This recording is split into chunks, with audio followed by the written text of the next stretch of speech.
Yo, yo, yo. Welcome to the Above the Clouds pod. It's your boy Q. Yes, sir. We back at it again for episode dos. Thank you so much for tuning in to the first video. Hope you guys enjoyed it.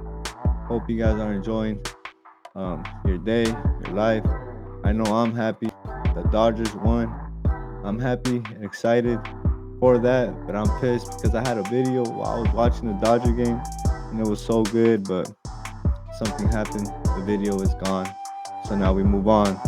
But the Dodgers got the victory 3-1. Let's get it. Man, that pitcher made that mistake throwing it to first base with that error. Freddie Freeman was able to come in home to give us the victory 3-1. It was a good game. Once again, the pitchers are coming through for the Dodgers.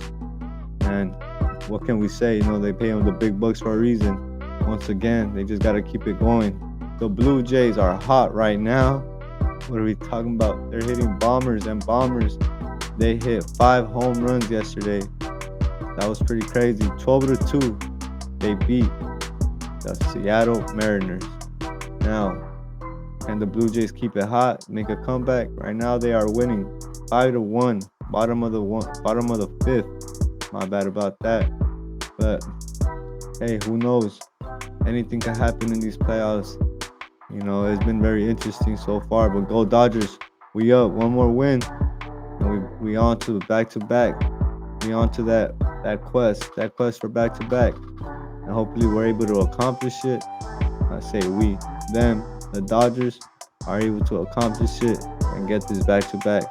We have been spoiled, man. We have been spoiled, Dodger fans. Also, we are going to talk about KD. Is KD a sellout? Is KD a snake? He's a champion.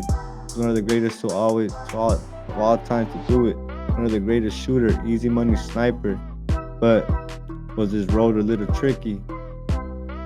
Or did he just chase rings like my boy LeBron? Or was it different? We'll get into it later on. Also, we're going to get into a lot of college football. You know, I love college football. USC is my favorite team. It's my favorite team. We are this close to making it to the top 10. That's my squad. They're playing against Notre Dame. I'm excited. Last week they got a victory over Michigan.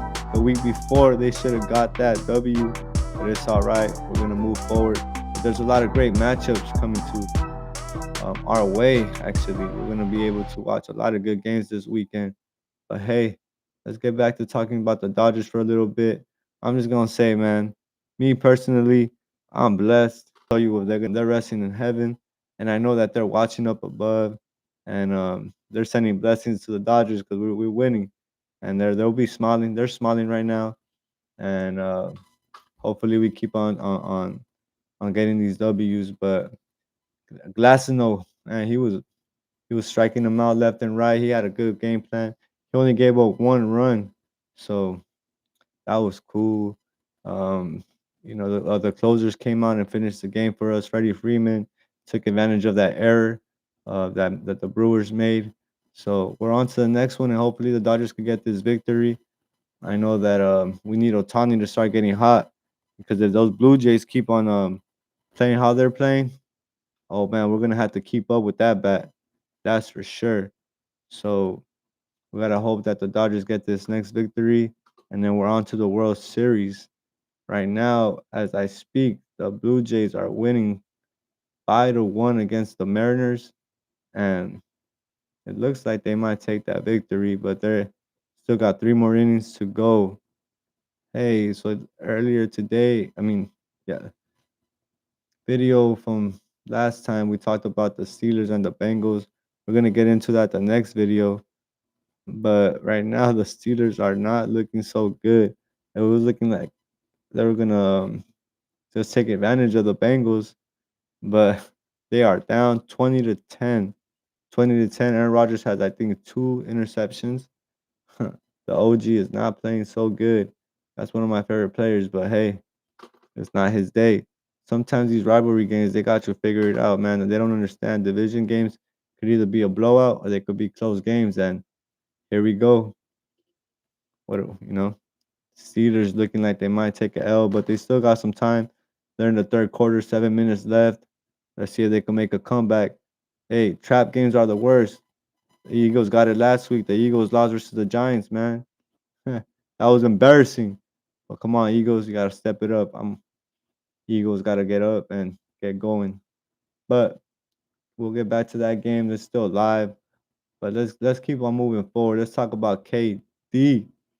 Yes, sir. KD, the one and only easy money sniper. This guy, man, he was special when he came to the league.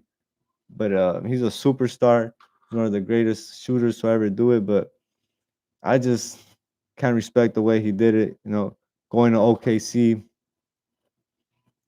being in OKC with Russell Westbrook,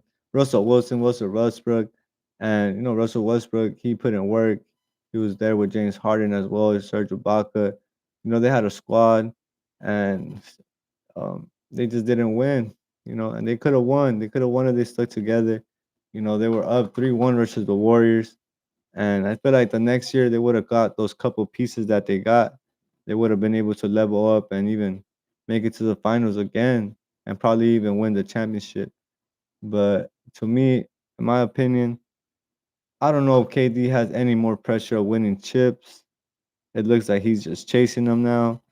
And if honestly, if he wants to win any chips, it's gonna be weird to see because we don't want to see KD as a corner guy. You know what a corner guy is? A guy that just goes and plays a little bit of defense, and then on offense he don't run the point. On offense, he's just going to the corner to get a quick shot to make a quick. And then for KD, it would work because he's so big and slim, shot over anybody. But man, I like seeing KD on the move. But now he's getting older, so it might work out for him to stay with that. But in my honest opinion, I don't think Houston's gonna do anything. I think KD should have gone. If he was gonna move somewhere, he should have gone somewhere else. But I guess probably he just wants to teach the young bucks how to get to another level. Maybe he just wants to I don't know, grow the game that way. Um One was a horrible decision, but I give him a pass on that one just because Kyrie Irving, James Harden, everybody got hurt. They only played 13 games together throughout the whole year. Only 13 games, so that didn't even give them a chance to show what they really had together. And I mean, you got to give them some type of, you got to play at least 30, 40, 60 games together to see if that team's even going to work. And they did not play together at all. So that was a who knows. But with the Suns, with my boy Devin Booker, come on. That guy's nasty. He's a baller, man. He reminds me of the Mamba a little bit, but he has a heart. He's loyal. But they just had to pick up a point guard, like a legit point guard. I'm a big Chris Paul fan. He's back with the Clippers. Let's see how that goes. But they needed another type of point guard. Um, they needed a point guard that was not hungry to score. He was just going to be an attacker, a slasher, and just pump the ball out. But they just never found that guy. They were trying to give Cameron Payne, no disrespect to him, but that was not the point guard that I thought they were trying to get. Um, but hey, I honestly thought they would chase like a OG point guard that could move for them. I mean, they did chase Chris Paul, but that Chris Paul's not a slasher. He's kind of a slow, um, get their movements, set plays, go. I think that the Sun needed to be a run and go type of team, but that didn't work out. He chased that one there too, and I mean, he he can't he can't. I don't think KD is gonna be able to level up Houston to win a championship. And then yeah, Jalen Green, he he is with the Suns. He is with the Suns. That's gonna help the Suns out a lot, but I don't see them going over the hump that Devin Booker wants to take. I feel like they need another star. They need to draft somebody. They need a big or a point guard, and they will go to the next level. I from those two teams, I think the Suns are gonna go down a little bit, and I think Houston's just gonna stay above ground. But they ain't winning no championship this year. That's what I believe. Maybe they will, maybe they won't. But Shangun, he's a beast. Hopefully it works out for them. But I honestly think Houston's probably gonna be on probably fifth, sixth seed.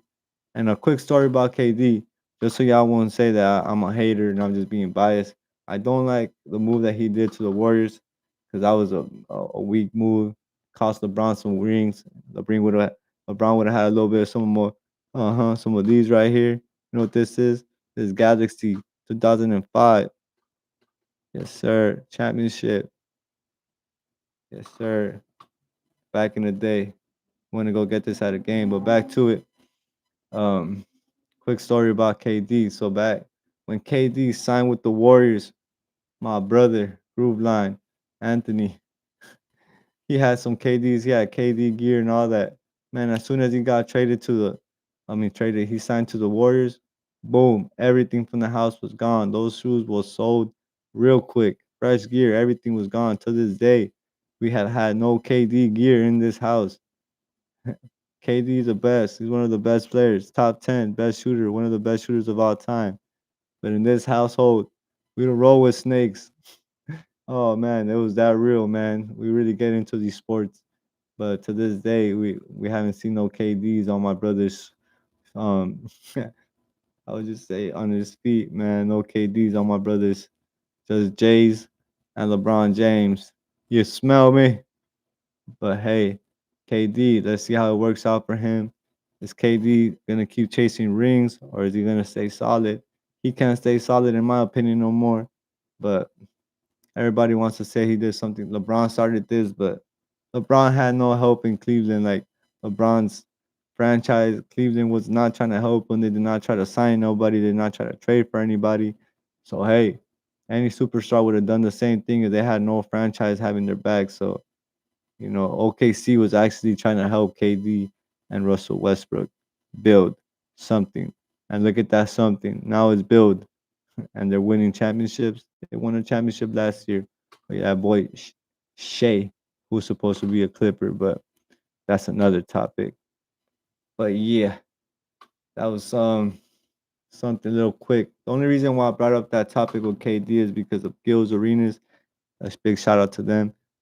They were talking about KD's loyalty, and how he wins. If he's a ring chaser, is he a real champion? What's your opinion? Go in the comments and tell me what y'all think about KD's career.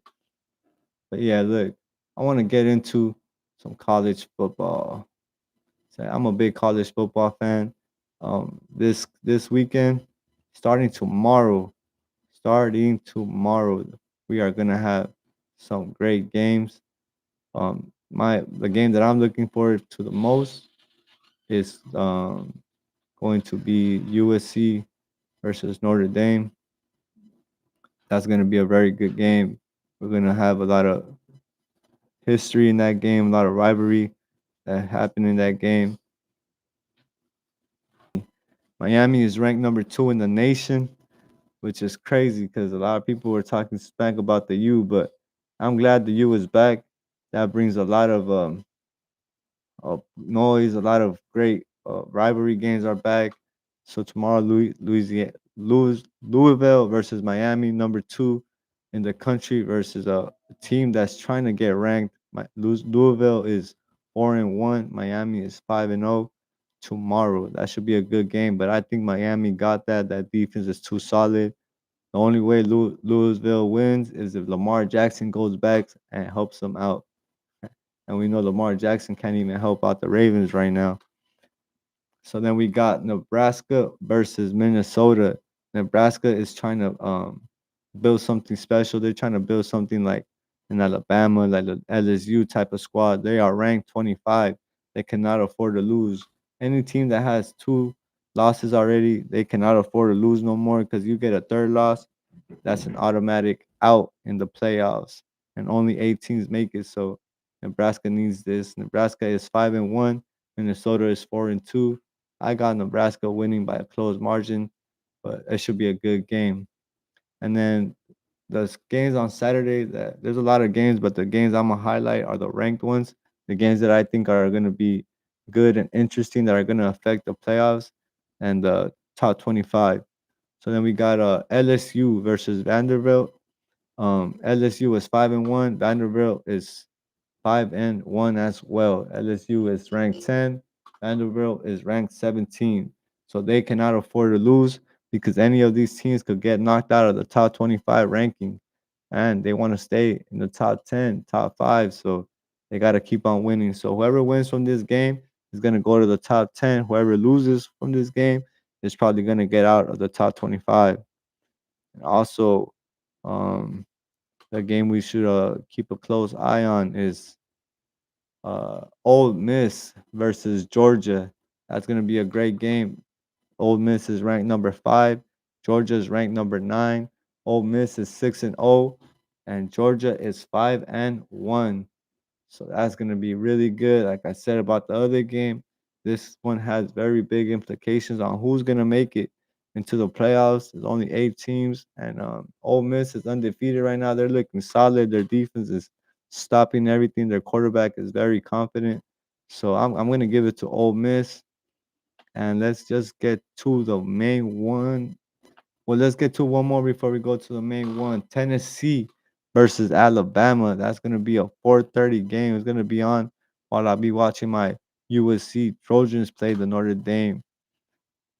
So Alabama versus Tennessee, same implications. Ranked teams, 6 versus 11. Alabama's number 6. Tennessee's number 11. Alabama is 5-1. Tennessee is 5-1 as well. The winner of this stays in the top 10. The loser goes back, maybe even out of the top 25. Also, we gotta watch out. Alabama's quarterback, man. Excuse me. He's going for the Heisman. Yeah, man, that's gonna be another Alabama quarterback going for the Heisman. But I truly believe USC's quarterback, what he's doing, I think he could take that away from him. Easy money, easy money. But let's go to the main event. The main event is here. USC, baby.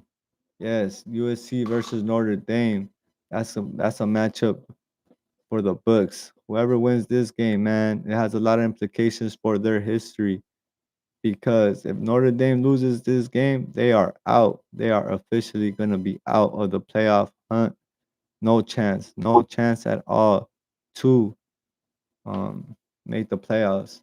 USC is 5-1, while Notre Dame is 4-2, which is crazy to me because they have Notre Dame ranked higher than USC. Notre Dame is ranked 13. USC is ranked 20th.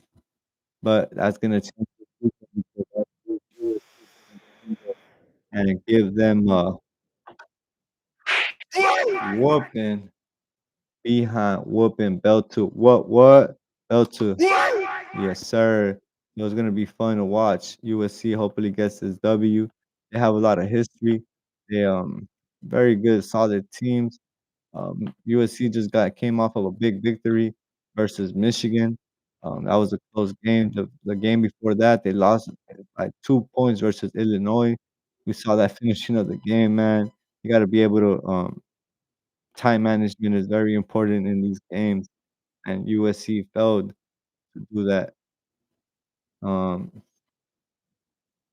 Also, USC has been playing Notre Dame for a long time. Their history goes way back. I'm talking about back into the 1930s. They've been playing games, and their first game was 1931. Actually, I see I almost got it right. 1931. USC won that game 16-14. That's crazy. It's been a long time, almost 100 years since these these two schools have been playing against. But the biggest one that everybody talks about was the one that happened in 2005. It was a classic game with Reggie Bush and Matt Leinart. The score was USC 35, Notre Dame 31. And that game was crazy. I was a young buck, but I was into USC already, man. That was when USC was taking over the streets of South Central. Everybody was wearing their USC gear back in the day. Hopefully those times come back. But that was the game where Matt Liner was almost gonna run out of the time, and he basically did. But the referee came, added 2 seconds into the game, and Matt Liner did a QB sneak, and Reggie Bush came and pushed him into the end zone, and that's how USC won. It was a crazy event. Everybody went crazy. One for the books for sure. But yeah, man, tune into that game, USC versus Notre Dame. It's gonna be wild. I cannot wait. USC hopefully gets this W. But that's enough for college football. I'm gonna give you guys a quick wrap up about WWE news. Cody Rhodes is gonna be addressing what happened versus Seth Rollins and how he got his ass. Ooh, he got his ass. Yep. So he's gonna address that. And yo, Seth Rollins, he ain't got nobody, and he might have soldier injuries. So storyline might have to change, and that sucks very bad. Hey, the women's tag team championship is gonna be on the line tomorrow. Rhea Ripley and Io Sky are gonna defend it versus who? Tune in tomorrow, I guess. And big matchup tomorrow. That boy Fatu versus that man, that wild man, that beast, that evil sense beast, Drew McIntyre is gonna give it to him. Or is Fatu going to represent his hometown, San Jose, California? That's where SmackDown's gonna be at. But yeah, guys, it was nice catching up with y'all. I hope you guys enjoyed this episode. I want to give a shout out to my Eagles. Like always, let's go. USC, get this W today. I said L, I meant W. Get this W. Also, want to give a shout out to the Guatemala soccer team. Let's go. Beating Salvador 2-1. Panama came in clutch, got that tie. Now Guatemala just needs to get a couple more dubs, and they're in the World Cup. Yes, sir. Let's go. Also, the biggest to the biggest shout out. Let's go, Dodgers. One more win, and we back to the World Series. Back to back, baby. Here we go. Yes, sir. Thank you for tuning in. Above the clouds, stay above. I'm out.